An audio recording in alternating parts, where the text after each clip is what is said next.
Hello বন্ধুরা, কেমন আছো সবাই? আশা করি তোমার সবাই খুব ভালো সুস্থ আছো। তো দেবদার এত পরপর আপডেট আসছে, মানে দম ফেলার সময় নেই কারো। তো আমি ভাবছিলাম ধূমকেতু নিয়ে ভিডিও বানাবো, কিন্তু তার সাথে সাথে দেখছি যে রঘু ডাকাতের আরো একটা অ্যানাউন্সমেন্ট চলে এসছে। মানে ভাবো, একটা সিনেমা রিলিজের মুখে তো আর একটার অ্যানাউন্সমেন্ট চলে আসছে, আর একটা টিজার চলে আসছে। আসছে রঘু ডাকাতের টিজার। এর আগে যেটা এসেছিল সেটা ছিল প্রি টিজার, এবং প্রি টিজার বেশ ভালো রেসপন্স পেয়েছিল। আমারও পার্সোনালি ভালো লেগেছিল। আমি একটা আলাদা করে ভিডিও বানিয়েছিলাম যেখানে বলেছিলাম যে এআই ইউজ করা হয়েছে। সেটা দেখে আবার অনেকে নেগেটিভ কমেন্ট করছিল আমাকে, যে তুমি নেগেটিভিটি ছড়াচ্ছ। আমি কিন্তু নেগেটিভিটি একদম ছড়াইনি। পরে একটা ভিডিও মানে আমি ক্ল্যারিফিকেশন দিয়েছি, আমি নইলে দিতাম না, তোমরা এত ভুল বুঝছিলে। আমি জাস্ট বলতে চেয়েছিলাম যে এখানে ম্যাক্সিমাম ফুটেজ গুলো এআই দ্বারা ক্রিয়েট হয়েছে, যেটা হয়তো মানে যারা মেকিংটা বোঝে, মেকিংটা জানে, তাদের ক্ষেত্রে হয়তো একটু মানে মন খারাপের দিকই হয়। মানে যে আরে অরিজিনালিটিটা কোথাও গিয়ে এ হয় না। কিন্তু আশা করছি টিজারে আমরা অরিজিনাল শট বেশি দেখতে পারবো।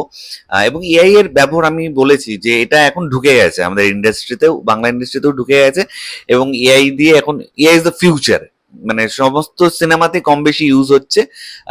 এবং এটার ভালো দিকও আছে, খারাপ দিকও রয়েছে। এবার চলে আসছি যে রঘু ডাকাতে যে টিজার আসতে চলেছে সেটা কিন্তু আগামীকাল, হয়তো ধূমকেতুর সময় তোমরা দেখতে পারবে, বড় পর্দায় রিলিজ হবে। পরশুদিন ডিজিটালি, মানে আমরা ইউটিউব প্ল্যাটফর্মে পেয়ে যাবো রঘু ডাকাতের টিজার। কালকে যারা ধূমকেতু দেখতে যাবে বা বড় পর্দায় কোনো সিনেমা দেখতে যাবে, তারা কিন্তু রঘু ডাকাতের টিজার একদিন আগেই দেখতে পাচ্ছে, দেখার সুযোগটা পেয়ে যাচ্ছে তারা বড় পর্দাতে। তাও আর যারা ঘরে বসে দেখতে চাও তারা একটা দিন মাঝখানে ওয়েট করতে হবে। পরশুদিন ডিজিটালি আমরা ইউটিউবে পেয়ে যাব, ফেসবুকে পেয়ে যাব রঘু ডাকাতের টিজার। এবং আশা করছি প্রি টিজার যেরকম রেসপন্স পেয়েছে, টিজার তার থেকে আরো আরো আরো অনেক বেশি ভালো, অনেক বেশি বেটার রেসপন্স পাবে। এবং দেবদাকে একটা বিশাল বড় সেলুট, দেবদার গোটা টিমকে বিশাল বড় সেলুট। তারা জানে যে অডিয়েন্সের অ্যাড্রিনালিন রাশটা কিভাবে ধরে রাখতে হয়, কি করে অডিয়েন্সকে, দেবদার ফ্যান বেসকে কি সুন্দর করে মানে সবসময় এক্সাইটেড রাখা হয়। এবং এই মুহূর্তে দেব হচ্ছে হিট মেশিন বক্স অফিসে। দেবদা মানে বক্স অফিস কিং, দেবদা মানে বক্স অফিসে একটা sure shot return, sure shot profit.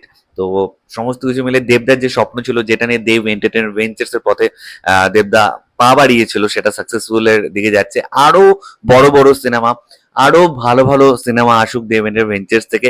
Plus দেবের সাথে এখন অন্যান্য প্রোডাকশন হাউস গুলো কাজ করে, ডিসিএম, এসবিএফ, সুরিন্দ্র ফিল্মস যারা রয়েছে, কো প্রোডাকশন গুলো খুব দরকার।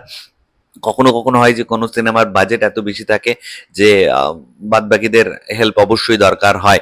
খাদানে আমরা সেটা দেখতে পেয়েছি, সুইন্দল ফিল্মস অনেকদিন বাদে দেবের সাথে টাই আপ করেছিল। তো আশা করছি ডগুরাটার টিজার খুব ভালো হবে। তোমরা কে কতটা এক্সাইটেড প্লিজ নিচে কমেন্ট করে কিন্তু অবশ্যই জানিও। আর আমার ভিডিও ভালো লাগলে লাইক শেয়ার করতে একদম ভুলবে না। চ্যানেলটা যারা প্রথমবার দেখছো, নিচে যে রেড সাবস্ক্রাইব বাটনটা আছে সেখানে ক্লিক করে নাও, পাশে একটা বেল আইকন আছে সেখানে ক্লিক করে অবশ্যই ক্লিক করে নাও। ঠিক আছে বন্ধুরা, ভালো থেকো সবাই, সাবধানে থেকো সবাই, love you all, take care.